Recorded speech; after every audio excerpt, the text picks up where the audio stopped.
So hi, my name is Carmel and I'm the branch chair of Greater Liverpool and Knowsley again, and this afternoon we have a very special guest with us, Estephanie Dunn. Hello, how are you? I'm fine, and yourself?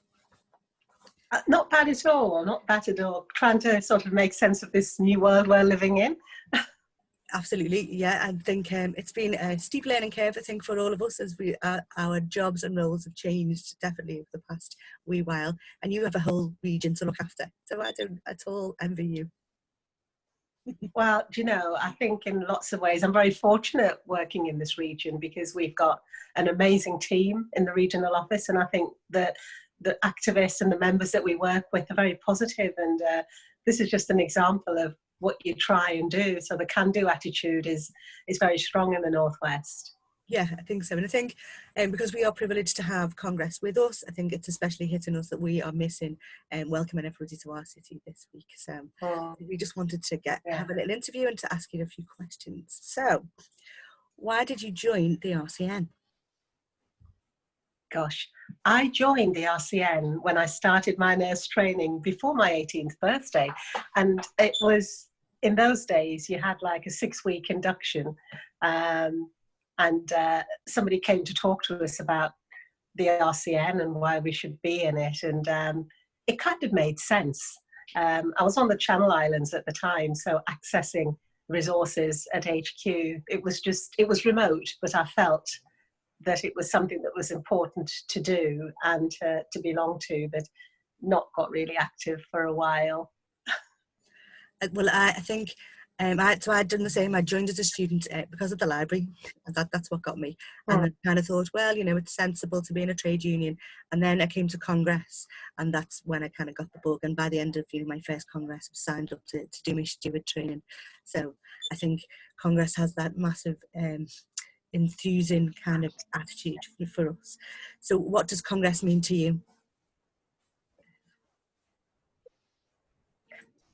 I think, like you, until I'd been to Congress, I actually didn't appreciate the art of the possible and how nurses coming together, using their voice to influence and to shape some of the health and social care policies and public health policies that really impact on the people we care for and work alongside. I think that's what really energized me. So I think Congress for me shows what we can do when we come together and use our collective voices.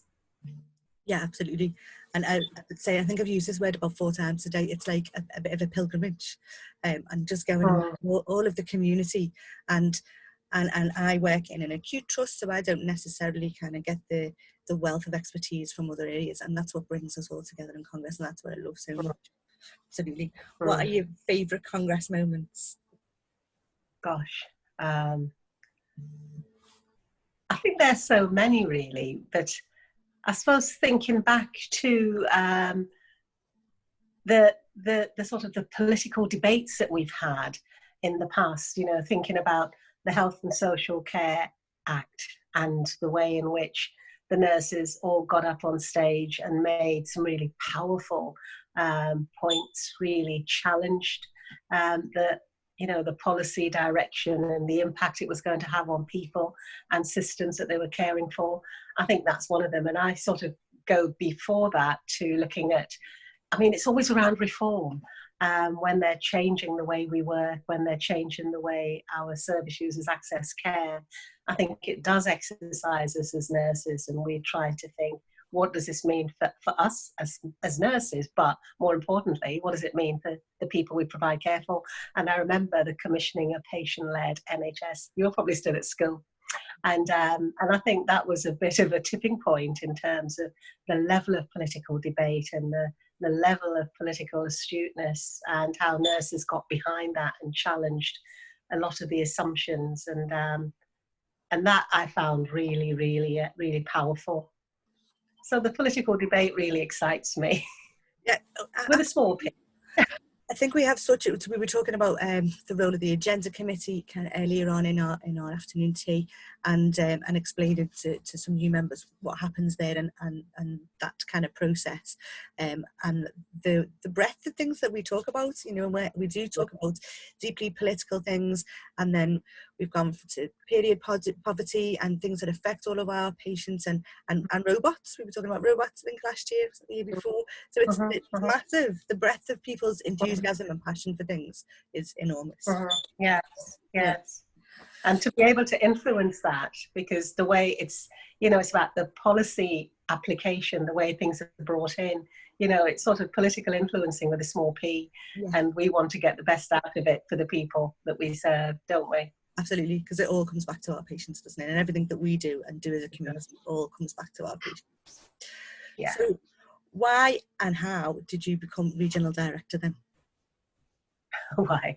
I became more active in the RCN. I was actually a director of nursing in a primary care trust, and the regional director for the northern region came to introduce himself, and I realised there was no such thing as a free lunch, because by the end of a cup of tea and a sandwich, I was signed up to join the northern region board, and so there I was, and actually it was probably the first time I got a really powerful insight into the scope and the breadth of the RCN and what it could achieve, and how, you know, I've been a member all those years, but actually being on the inside as a board member really did change my perspective, and realised it was quite, you know, it was bigger than I assumed it was as just as a member. So I did that for a while, and then when I left the NHS, there was a role going as an operational manager in the northern region, where I had been on the regional board, and I did that for 5 years before taking the role as a regional director in the northwest. And I suppose the thing I like is about representing people, representing members, but also representing nursing and the people. You know, I keep bringing it back to the people we care for, because if it's right for them, it's right for us. And I'd spent a long part of my career as a health visitor, a children's nurse, and also working in learning disability services around sort of resettlement. So I felt that I was constantly in my career sort of trying to shine a light on issues around disadvantaged people with no voice, and trying to change things. So it just felt like an appropriate next step for me, and being able to do that outside the system but working with the system was a great opportunity. Okay, so that sounds like a natural progression then. Yeah, and my dad always said I was great at arguing, so yeah, I get that as well, yeah. So to Congress, obviously as a regional team and everything, and kind of you will, you know, come down to help us out and to do everything else. What would you normally be doing then this week? Oh heavens, this week it'd be very much about listening to the debates, but you know, my primary focus is making sure our members are okay. Because Congress is a potentially difficult time for everybody. You know, we're all in close quarters. Sometimes things are said, emotions can run high, particularly when people are debating things passionately. So for me, it's making sure that people aren't wounded by what's said, and that people have what they need. So I do spend a lot of time in a kind of, with a pastoral hat on, trying to support people. I think today we'd probably be worrying about the reception, regional reception. Is everything going to go okay? And will we have enough food and that sort of thing? So, but for me, it's just making sure that our members who are going to speak, who have got items that they're going to get on stage for, are confident. But again, I think the branches and the board's very good at supporting those people. But, you know, I'm there with the team, with comms, making sure we're getting our messages out there. Comms team's great, tweeting, arranging media.